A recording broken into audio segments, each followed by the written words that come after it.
Il y a une cave très importante dans la vallée du Rhône, dans le sud de la vallée du Rhône, la cave de Rasteau. Ouais.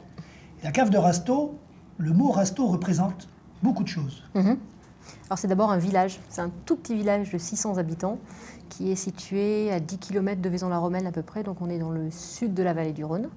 Et puis c'est une appellation, après, pareil, une toute petite appellation, et puis enfin c'est une entreprise, c'est une cave, donc la cave coopérative.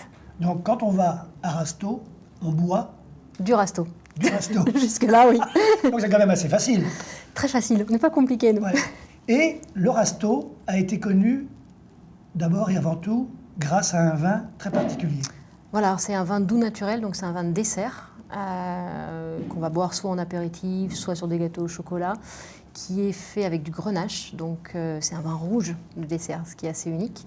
Et ça fait longtemps que ça existe, puisque ça a été créé en 1946. On a eu une appellation là-dessus. Donc ça c'est le Rasteau. Mais évidemment, les choses évoluant, et ça c'est très bien, on peut boire maintenant un vin qui s'appelle Rasteau, Voilà. mais qui est un vin qui n'est pas sucré. Voilà, donc c'est un vin du Rhône classique, un vin sec, qui est un assemblage généralement de grenache, syrah et mourvèdre.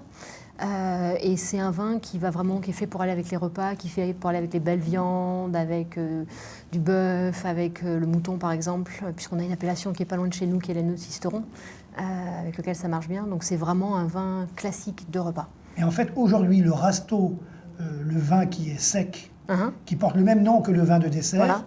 cette appellation date de 2010. Donc c'est tout récent, on a mis très longtemps pour l'obtenir, parce que ça demande beaucoup de travail. Et puis surtout, il y avait cette confusion, les gens n'arrivaient pas bien à comprendre la différence entre le sec et le doux.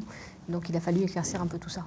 On est la seule appellation française où sous le même nom, vous avez un vin doux et un vin sec. Et Rasteau, c'est pas quelque chose qui est très connu, c'est un tout petit village. Quand vous pensez au Rhône, vous pensez à Gigondas, vous pensez à Vaqueras.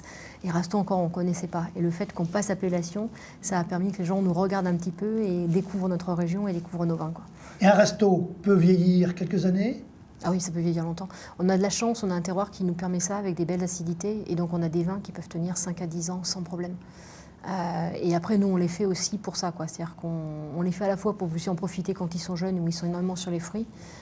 Et après, quand ils vont se développer, on va être un peu plus sur des odeurs animales et de tertiaires. Mais ça peut vieillir, ouais, complètement.